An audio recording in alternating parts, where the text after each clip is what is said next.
Yo, what's going on, guys? This is Houston Sports Talk back into the video today. And today, the Detroit Lions have signed Kyle Allen. Kyle Allen, quarterback, only played one game with Pittsburgh last season and only threw one pass, which he completed for 19 yards. I want to say that I remember the game. I think it was a Sunday night football game against the Dallas Cowboys. I think he threw that pass, if I'm correct. Remember, Justin Fields got banged up for a play and Kyle Allen had to come in. He was the QB3 for most of the season in Pittsburgh. If you guys remember those first 6 starts that Justin Fields had, they had Russell Wilson as the emergency QB. So Russell Wilson wasn't actually the backup quarterback for Pittsburgh when we saw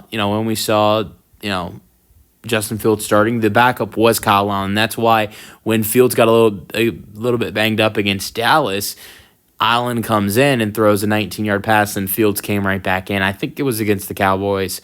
And so when we saw Russ become a starter again, and he started the last 11 games for this Pittsburgh Steelers, Fields was the backup, and it wasn't like Fields was the emergency quarterback like Russ was, and Kyle Allen was then the QB3. So that's why you didn't see much of Kyle Allen in 2024.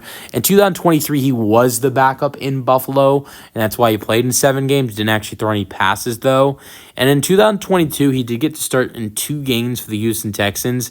I remember that as a Texans fan. Those were dark times. And I'm glad we're out of those dark times.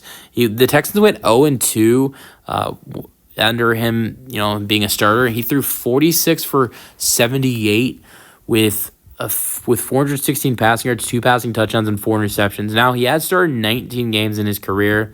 He started 4 games in Washington in 2020. The team went 1-3. He threw 60 for 87, 610 passing yards, 4 passing touchdowns, and 1 interception.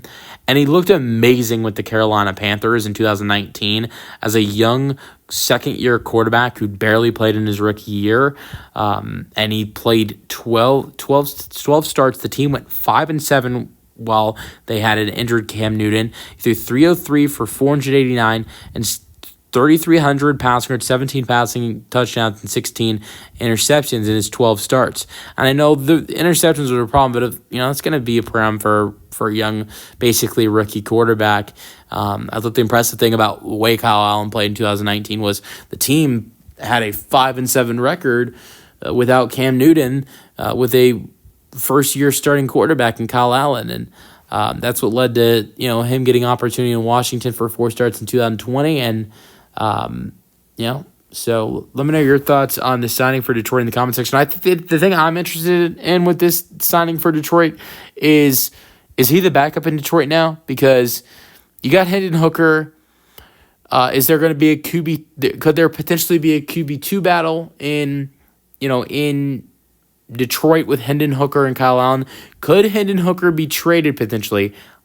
Earlier in the offseason, we heard some trade rumors with Hendon Hooker. There were these rumors back in when the head coaching hires were happening.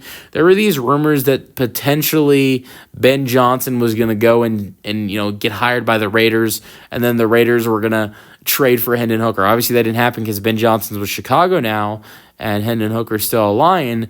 And if he's not going to go to the Raiders because the Raiders already have Geno, you know what? He could go to the Raiders. He could get traded to the Raiders and be their backup, but I think it's very unlikely.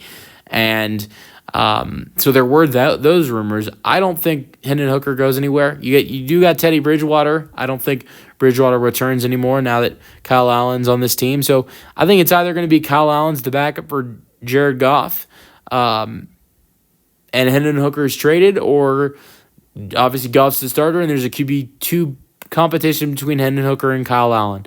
Let me know your thoughts on the signing in the comment section, and peace out.